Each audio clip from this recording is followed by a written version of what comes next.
Good morning, friends and family. John Miller, your Lake Stevens Realtor. Here it is, Monday, February 3rd, day after Super Bowl and day after Groundhog Day. Fantastic game last night. Loved watching it. It's one of the better Super Bowls I've seen in a while. At any rate, happy Monday.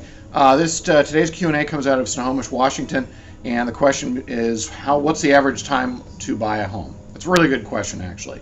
And this is assuming, obviously, how much time you're taking into play into finding the right home. And then negotiating usually takes 2-3 days. Once you're in contract, how long from that date? Well, that's really what I'm looking at today.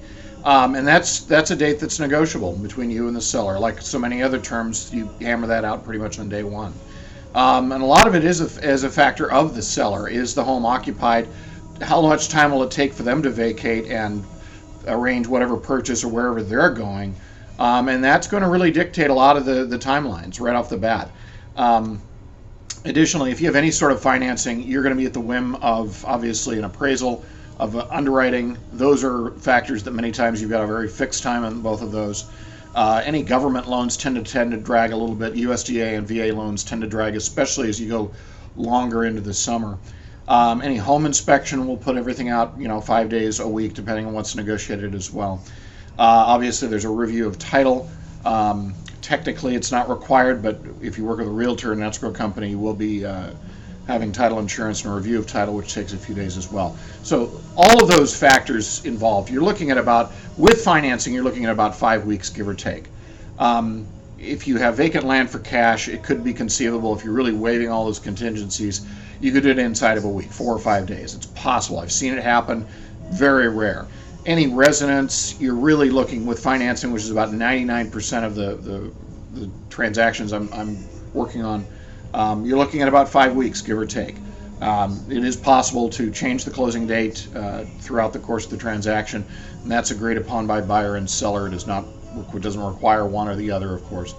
I've seen a good lender, if everyone's on the ball, everyone's doing their thing, yeah, you can do it in about a month. If there's problems, things drag. 5, 6, 7 weeks sometimes.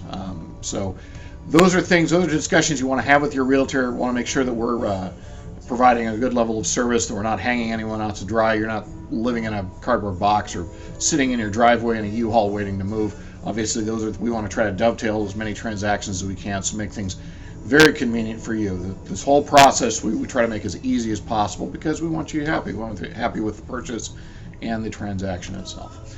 Anyway, take a look at this number right here, right there, 3.51 on a 30-year fixed interest rate. That is phenomenal. Call your lender, refi. That's just a crazy number historically. I can't even believe it. Additionally, if you like these videos, right down here, if you could subscribe to this channel, that would be great. That helps me out. There's more functionality to the YouTube channel with the more subscribers I do have. And again, wherever you are, we love you. Keep the referrals coming. Again, friends, family, coworkers that you feel could benefit from my services. I really appreciate and reward the referrals. Have a great week, and we'll see you next Monday. Thanks.